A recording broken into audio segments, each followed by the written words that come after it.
जय हिंद दोस्तों। आते हैं हम लोग पढ़ते हैं कि पिछला वीडियो में हम लोग पढ़ते थे मेनलिप तक, और आज पढ़ेंगे हम लोग क्या, मोस्ले के बारे में। मोस्ले के बारे में अब ये देखिए पीरियोडिक टेबल, ठीक है, मतलब यही पीरियोडिक टेबल हमने लगाया है, और इस पीरियोडिक टेबल के आधार पर हम लोग क्या करेंगे, पढ़ेंगे। क्योंकि मोस्ले का जो पीरियोडिक टेबल है यही आधुनिक पीरियोडिक टेबल है, मॉडर्न युग का पीरियोडिक टेबल, ठीक है।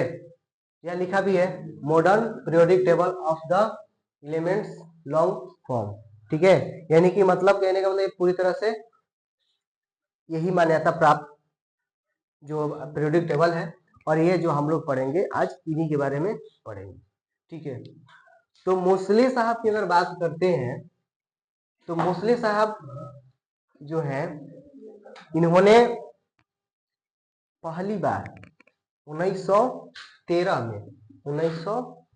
में, ठीक है, आधुनिक आवर्त सारणी का गठन किया, मतलब टेबल तैयार किया, ठीक है। और इस टेबल इसमें इन्होंने यही बतलाया कि तत्वों को किस प्रकार से रखा, ठीक है, और क्या किया।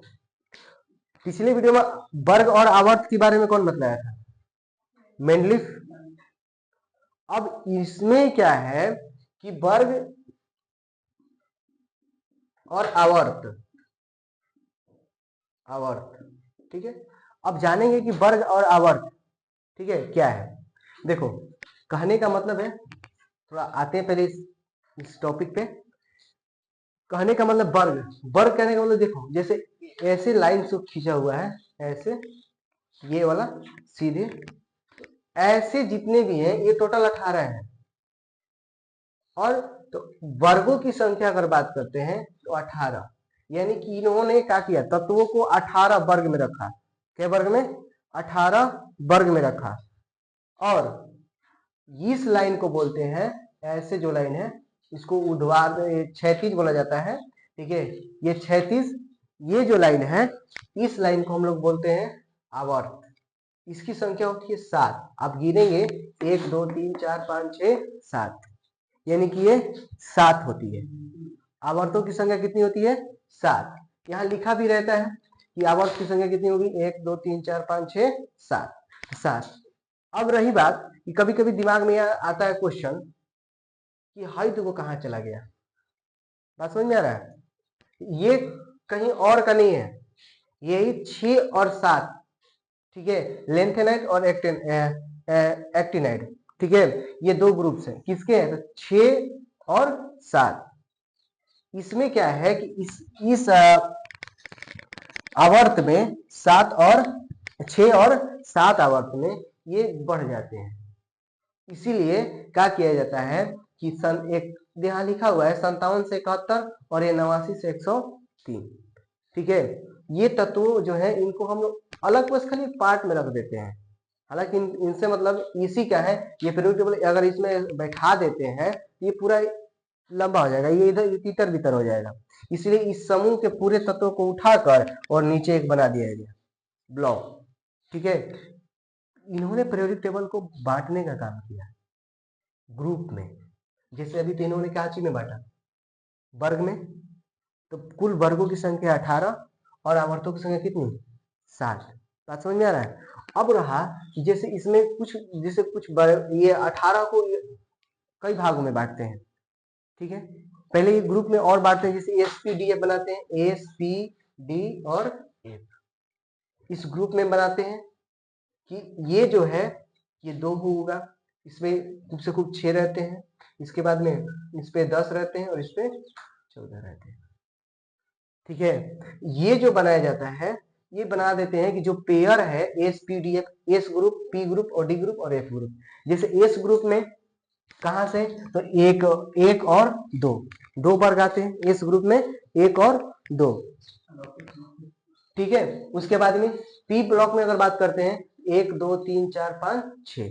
अगर इसको छोड़ दिया जाए, ये तो 18 ग्रुप आते हैं, 18 को हम लोग जीरो समूह भी, जीरो ग्रुप भी कहते हैं, क्योंकि कौन बताए थे, ये मेंडली बताए थे, ठीक है, मेनली बताए थे कि 18वां जो ग्रुप है यानी कि जो अक्रिय गैस का जो ग्रुप है वो क्या होगा, जीरो भी वर्ग कह सकते हैं। ये कभी कभी क्वेश्चन आता है कि जीरो वर्ग के समूह के तत्व होते हैं, जीरो वर्ग के समूह के तत्व क्या होते हैं, अक्रिय गैस होते हैं। या जीरो वर्ग के समूह में कुल कितने तत्व हैं, कुल कितने रहते हैं, इसको अगर बात करते तो कुल 1 2 3 4 5 6, ठीक है, और ये होगा 7, कुल 7 गो अक्रिय गैस की संख्या हो गई।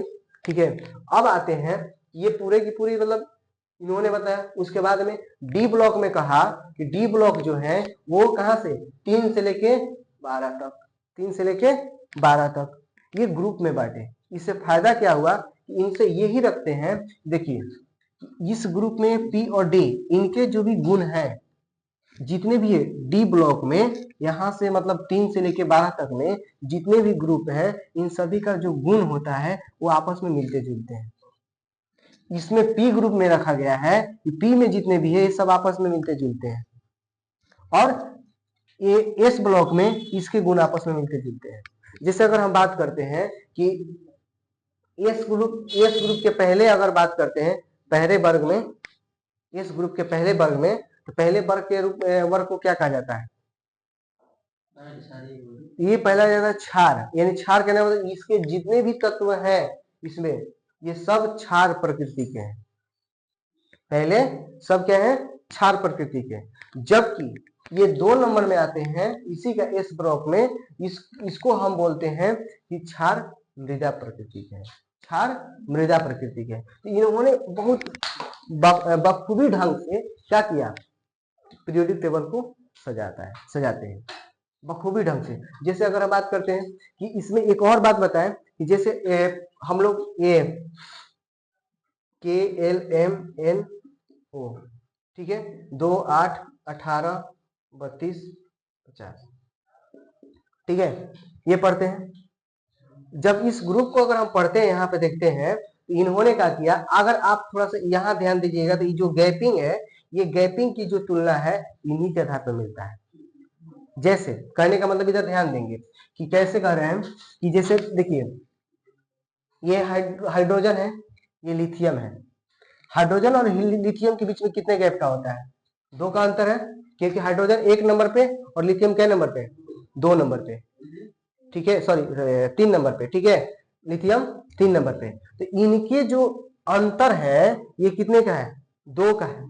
लेकिन लिथियम के बाद अगर सोडियम की बात करते हैं तो इसके गैपिंग का बात करते हैं तो 8 का आएगा, ठीक है। तो अगर हम आवर्तों का गैपिंग देखें, आवर्तों का अगर गैपिंग देखें तो ये गैपिंग जो है यहां से आता है 2 फिर 8 फिर 8 18 फिर 18 32, 2 8 8 18 32 ऐसे गैपिंग आता है। आप देखो यहाँ से कि देखो इसमें से घटाओ तो मतलब ये 1 और 3 में से घटाओगे तो 2, 3 में से 11 घटाओगे तो कितना 8, और 11 में से 19 में से 11 घटाओगे तो कितना, क्योंकि 19 नंबर पर पोटेशियम आता है और 11 नंबर पर सोडियम आता है। तो इस आधार पर अगर हम देखते हैं तो इसका गैपिंग देखें तो कितना हुआ 8 का ही हुआ ना। लेकिन जब भी अगर हम रुबिडियम की बात करते हैं और पोटेशियम की बात करते हैं तो रुबिडियम और पोटेशियम के बीच के गैपिंग की बात करते हैं तो देखो रुबिडियम का परमाणु संख्या 37 होता है और जबकि पोटेशियम की परमाणु संख्या 19 होता है। इनमें से अगर हम गैपिंग करते हैं तो ये 18 का गैपिंग आ जाता है, ठीक है। उसके बाद रुबिडियम के बाद अगर बात करते हैं सीजियम का, तो सीजियम और रुबिडियम में गैपिंग करते हैं तो इसमें भी कितना का 18 का गैपिंग आ जाता है। कितने का आता है 18 का गैपिंग आ जाता है। और इसके बीच का गैपिंग करके घटा के देखेंगे तो ये भी क्या आ जाता है, गैपिंग 32 का आ जाता है। तो यही इसमें सबसे बड़ी बात होती है कि अगर हम तत्वों की पहचान करनी है कि अगर कोई तत्व कैसे है, अगर मान के चलो हमने लिखा कि निम्न में बताएं कि किस रूप में है, सपोज डेट एग्जाम्पल तौर पे लेते हैं, ये यहाँ पे ये हाइड्रोजन लिथियम, ठीक है, सोडियम और यहाँ पे हो जाएगा पोटेशियम, सपोज डेट ऐसे लिख दिया गया है। और पूछा क्वेश्चन कि निम्नलिखित में या कहेगा कि ये किस रूप में है, आवर्त है, ठीक है, आवर्त के रूप के हैं, वर्ग के रूप के हैं, या मतलब कोई तत्व ऐसे ही है मतलब गैस है, ऐसे कुछ करके ले देगा, ठीक है। तो जब ऐसे दे दिया तो अब इस आधार पे हम क्या करेंगे, तो देखेंगे इसका गैपिंग मतलब इसका परमाणु संख्या तो याद होना चाहिए ना। तो 1 3, ठीक है। उसके बाद में 11 और 19। अंतर देखो, 2 का, 8 का और ये 8 का।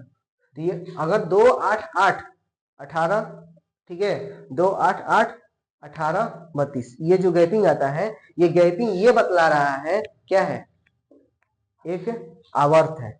क्या है, ये आवर्त के रूप में है। बात समझ में आ रहा है? कहने का मतलब है ये, सॉरी, ये वर्ग बता रहा है। क्या बता रहा है, ऐसे वर्ग, इस वर्ग, ये वर्ग, ये वर्ग, ये वर्ग बता रहा है, ठीक है। अगर हम ऐसे बात करते हैं, आवर्त के रूप में ऐसे जाते हैं, ऐसे ऐसे आप देखिए तो लगातार संख्या आएगा। जैसे 1 यहाँ पे आ गया, 2, ठीक है, हीलियम, ठीक है, लिथियम 3, बेरिलियम 4, यहाँ पे आ गया 5, 6 7 8 9 10, ठीक है। उसके बाद फिर यहाँ 11 आएगा, ठीक, 12 13 14 15 16 17 18, ये चीज आ गया। लेकिन इस चीज को थोड़ा समझने, इस टेबल मतलब पीरियोडिक टेबल को समझने में थोड़ा टाइम देना पड़ेगा। कारण है, टाइम इसलिए देना पड़ेगा क्योंकि इसमें हमें ये जो इलेक्ट्रॉनिक विन्यास होता है, इलेक्ट्रॉनिक विन्यास भी सीखना पड़ेगा, संयोजकता भी सीखनी पड़ेगी, ठीक है। तो ये सभी जब सीखेंगे तभी जाके मतलब हम क्या इस टेबल पर, इस पीरियोडिक टेबल को पूरे ढंग से पढ़ पाएंगे। कारण है कि अगर आप इस चीज को नहीं देखो, अगर आप पढ़े हो 11 12 क्लास में, 11th क्लास में, तो थोड़ा समझ में आएगी।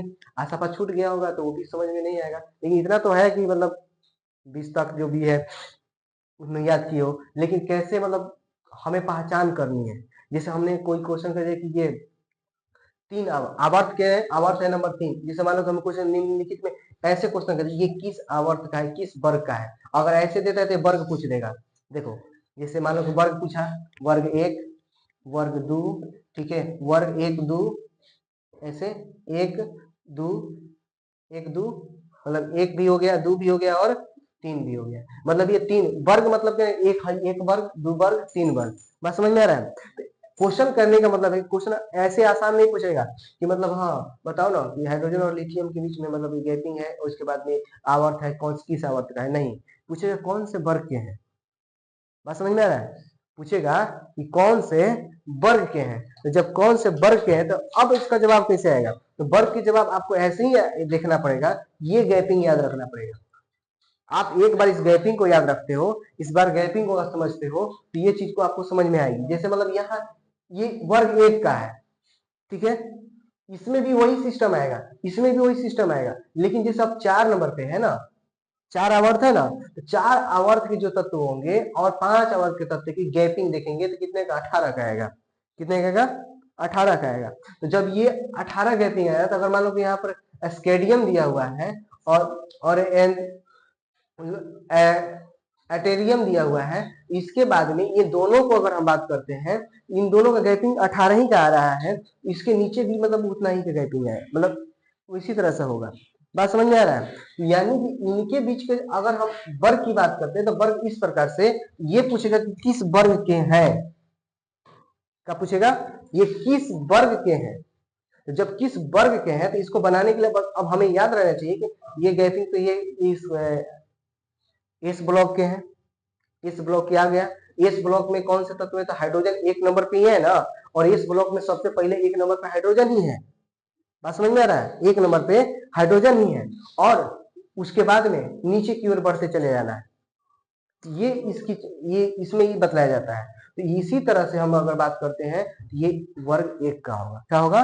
वर्ग 1 का होगा। अगर यही में अगर क्वेश्चन ऐसे कर दिया, जैसे मान लो कि मैं यहाँ पे लिख दिया, हम लेते हैं सोडियम, मैग्नीशियम, उसके बाद में एल्युमिनियम और सिलिकॉन और उसके बाद में फास्फोरस, ऐसे लिख दिए। अब बताओ तो ये क्या आता है? 11 होता है, 12 13 14 15, ठीक है।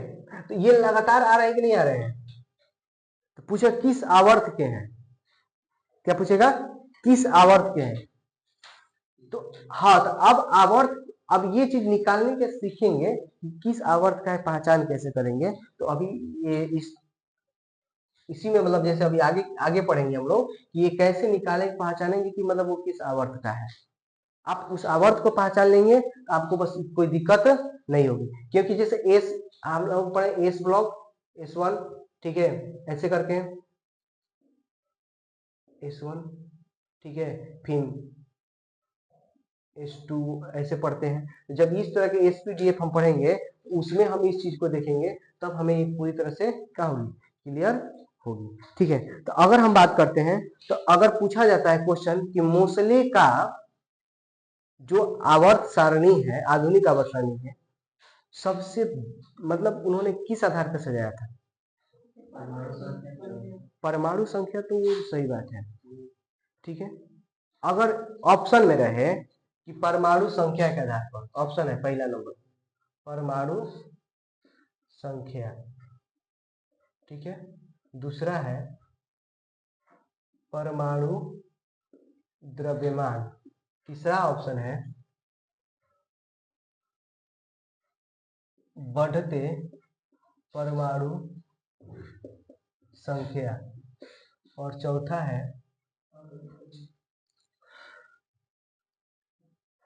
परमाणु बढ़ते परमाणु द्रव्यमान के आधार पर। अब बताओ, अब इसके आधार पर कौन सा आंसर होगा?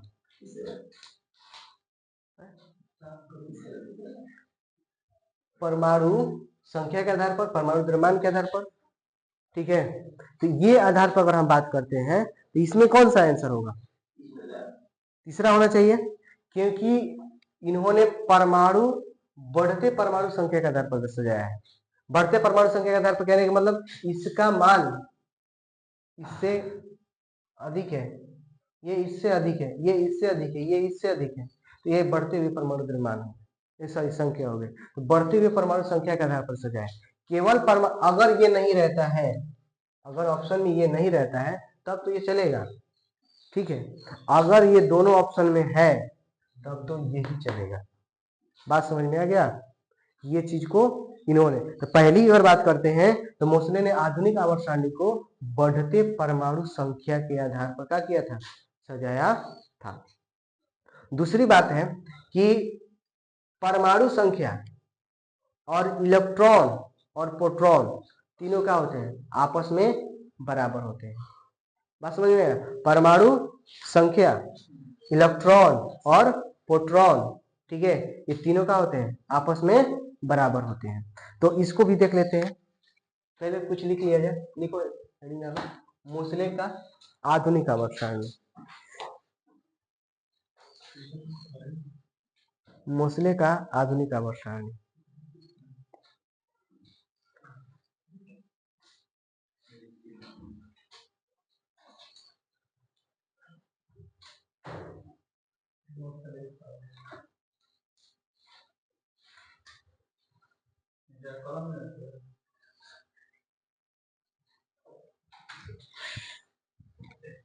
देखो एगो देहात कहावत है ना कि कुकुर के पोछ में कतनो घी लगा दो ना, कभी सीधा ना हो। तो वही में कुछ ऐसा आदमी होला ना जो कतनो कुछ समझा दा, कतनो कुछ कर दा, ठीक है, बाबू बचवा, ठीक है, मान जा, ठीक ना, ओकरा के दुलार प्यार दा, सब कुछ सुन के अब फिर आपन आदत से बाज ना आई। वही में कुछ कुछ ऐसा आदमी होला, जैसे कुछ कुछ लड़का ऐसा दीदी लड़का होता है, ठीक है, कुछ दीदी ऐसा लड़का होता है कि पैसो लिया सर ना जीबे तो ना जाइब, हम ना चाहिए। आज जब जाए के बाद तो पैसा लेते ना देना तो ना जाइब, पैसो ले ली, मिठाइयों ले ली, अब बाद में फिर रोई कही हम चलबे करब। तो लड़का सीधा, हाँ मान तो नहीं बात के ना, लेकिन का होला ना कि गर्मी के दिन जाला तो घी कैसे पिघल जाला, वैसे ही पिघल जाला। अब सीधा अंगुली से तो घी निकली ना, पिघलो घी, हम रिटर्न करेंगे पड़ी। लिखो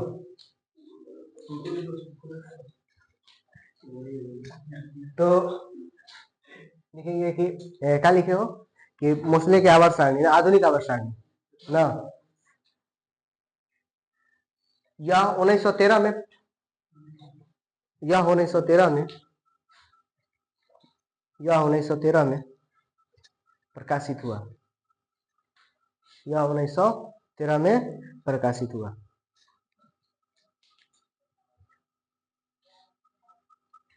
मोसले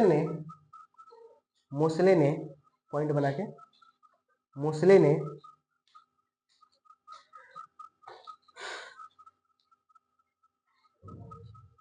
तत्वों का वर्गीकरण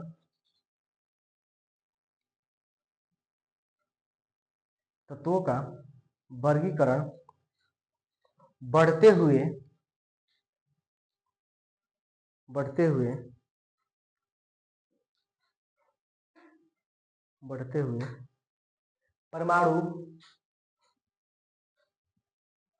हुए परमाणु संख्या के आधार पर किया।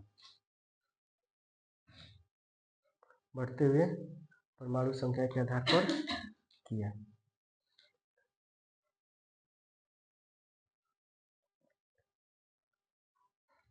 इन्होंने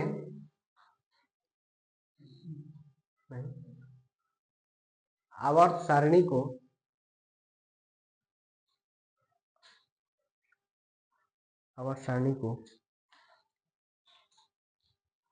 वर्ग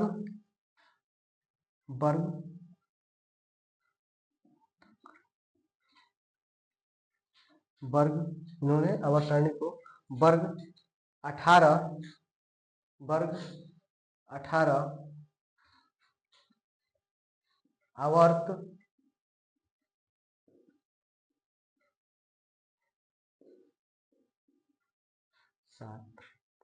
आवर्त सात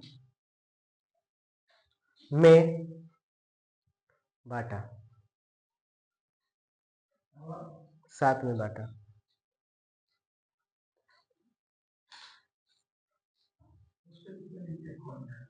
कथी का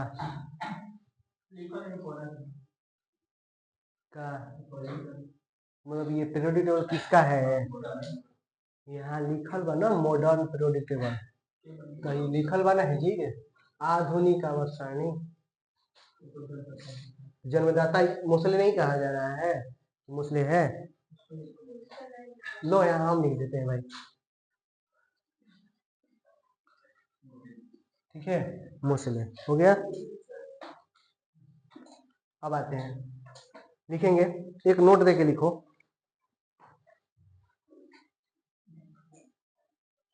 आवर्त सारणी में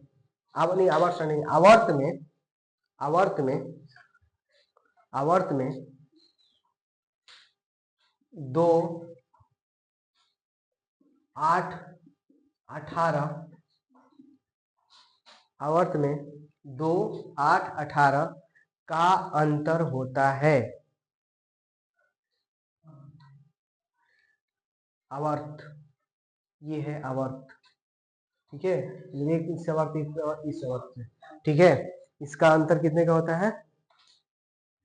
आवर्त, ठीक है, आवर्त में कितने होता है? 2, 8, 18 का अंतर होता है। क्योंकि देखो वर्ग कहने का मतलब ऐसे बढ़ेगा ना, खड़ा इसका मतलब देखो ये अंतर की बात ये किया जा रहा है, ठीक है, इसका अंतर, ये 1 आवर्त, 2 आवर्त, 3 आवर्त, 4 आवर्त, अगर ऐसे वर्ग मानेंगे तो 7 गुना वर्ग हो जाएगा। वर्ग का मतलब ऐसे है, देखो ऐसे है वर्ग, 1, 2, 3 ऐसे वर्ग है, ये वर्ग है, ठीक है, ऐसे वर्ग जा रहा है। अगर आवर्त की बात करती, ये आवर्त है, ठीक है, तो आवर्त जो है ऐसे, अगर इसको समझ लिखना है तो आप ऐसे लिख सकते हो। इसका अंतर कैसे बता सकते हैं? तो यहाँ पे अंतर कितना बतलाया? 2, 8, 18 का बतलाया ना, तो 2, 8, 18 में हम अगर बात करते हैं तो ये वाला लिखिए, अगर आपको दिख रहा होगा तो, ठीक है,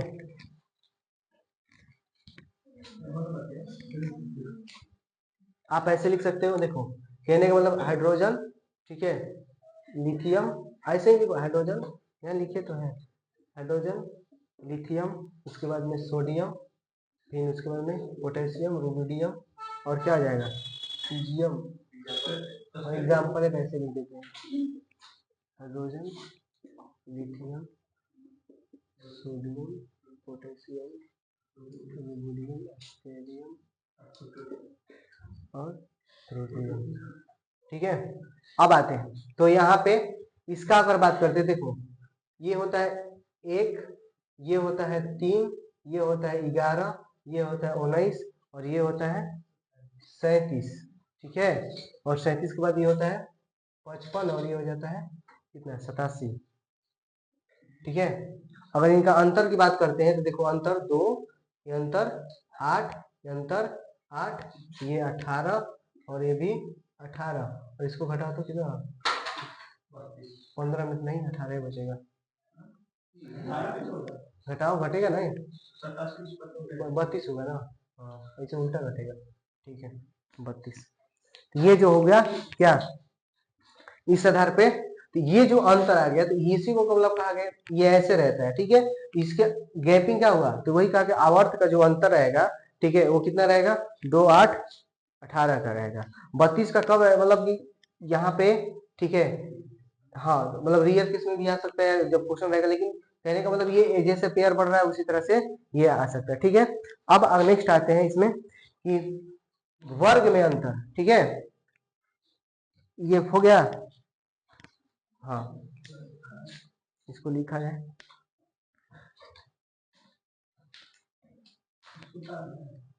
नहीं इसको कॉपी पेस्ट करो।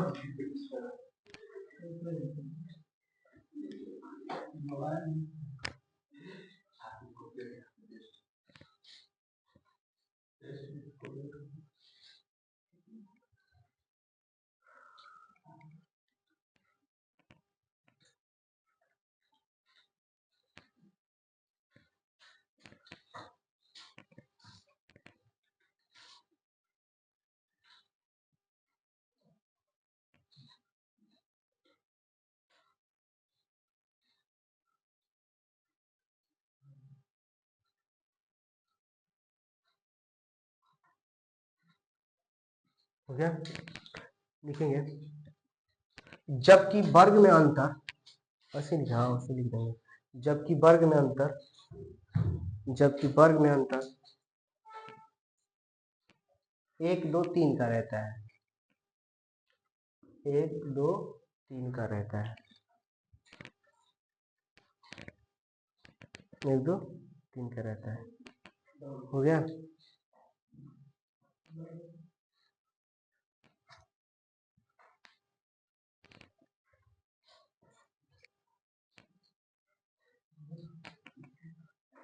ठीक है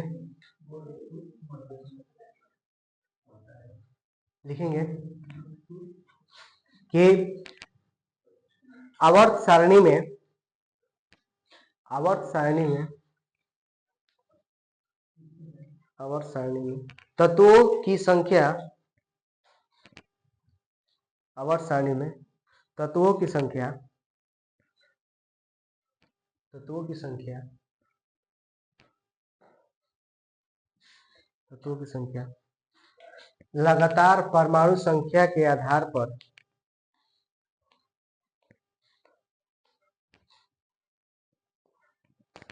संख्या के आधार पर सजाया गया।